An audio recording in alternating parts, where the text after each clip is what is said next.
Belum genap 2 minggu menyandang status sebagai suami, Febriani, 27, harus merelakan kepergian istri tercintanya, Cahyani, 30. Pasangan suami istri itu menjadi korban tenggelamnya KMP Tunu Pratama Jaya di perairan Selat Bali. Dalam peristiwa Rabu, 2 Juli 2025, malam itu, Febriani selamat. Namun, istrinya, Cahyani, ditemukan meninggal dunia. Febriani dan Cahyani sebelumnya pulang ke kampung halaman mereka di Rogo Jampi, Banyuwangi, Jawa Timur, untuk melangsungkan pernikahan pada 20 Juni 2025. Setelah 12 hari, mereka kembali merantau ke Bali untuk bekerja pada Rabu, 2 Juli 2025, malam. Keduanya menumpangi jasa travel dengan tujuan kota Denpasar. Mereka tiba di Pelabuhan Ketapang, Banyuwangi, Jawa Timur, sekitar pukul 22.30 waktu Indonesia Barat. Kami berangkat pukul 22, sampai Pelabuhan Ketapang sekitar pukul 22.30 dan langsung naik kapal, tutur Febriani saat ditemui di posko Pelabuhan Gilimanuk, Jembrana, Bali, Kamis, 3 Juli 2025. Mobil travel yang ditumpangi pasangan muda ini kemudian naik ke KMP Tunu Pratama Jaya untuk menyeberang ke Pelabuhan Gilimanuk, Jembrana, Bali. Di tengah laut Selat Bali, keduanya merasakan kapal bergoyang. Sebagai penumpang yang terbiasa bolak-balik menyeberang ke Bali, Febriani awalnya mengira kapal hanya goyang karena arus laut biasa.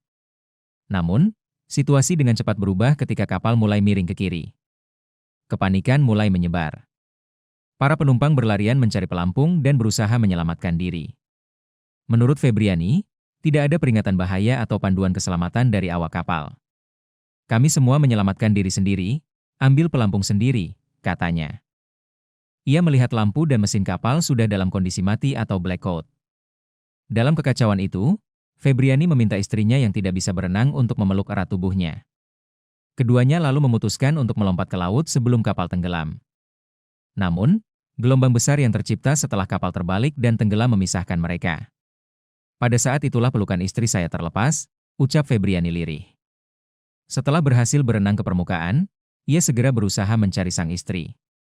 Ia berteriak memanggil nama sang istri sambil menyisir lautan yang gelap. Namun, tidak ada jawaban. Hatinya diliputi perasaan putus asa. Dalam keadaan lemas, ia diselamatkan oleh penumpang lain dan ditarik naik ke perahu karet bersama 11 orang selamat lainnya. Saya akhirnya dibantu orang-orang naik ke kapal karet. Saat itu masih coba memanggil istri saya. Tapi tetap tidak ada jawaban, katanya. Febriani dan belasan penumpang lain terombang-ambing di laut hingga fajar menyingsing. Sekitar pukul 7 WITA, sebuah kapal nelayan melintas dan langsung memberi pertolongan. Karena kapasitasnya terbatas, nelayan itu hanya mampu mengangkut separuh penumpang, dan sisanya dijemput kemudian. Setibanya di darat, Febriani langsung dibawa ke posko Pelabuhan Gilimanuk sekitar pukul 9.30 WITA di sana. Ia mendapat kabar yang membuatnya sedih. Istrinya, Cahyani, ditemukan dalam keadaan meninggal dunia. Pada Kamis petang, 5 ambulans yang membawa jenazah 6 orang korban tenggelamnya KMP Tunu Pratama Jaya tiba di Pelabuhan Gilimanuk. Para korban tersebut akan dipulangkan ke rumah duka di sejumlah daerah di Kabupaten Banyuwangi dan Kota Probolinggo. Febriani kemudian diberi kesempatan terakhir untuk melihat wajah sang istri yang ada di mobil ambulans tersebut. Begitu kantong jenazah dibuka, tangis Febriani pecah tak terbendung. Ia langsung dipeluk dan ditenangkan oleh kerabatnya yang ikut mendampingi. Sebelumnya, KMP Tunu Pratama Jaya tenggelam saat berlayar dari Pelabuhan Ketapang, Banyuwangi, Jawa Timur, menuju Pelabuhan Gilimanuk, Jembrana, Bali, pada Rabu, 2 Juli 2025, malam.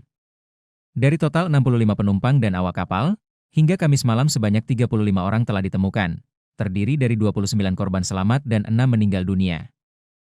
Jangan lupa subscribe ya!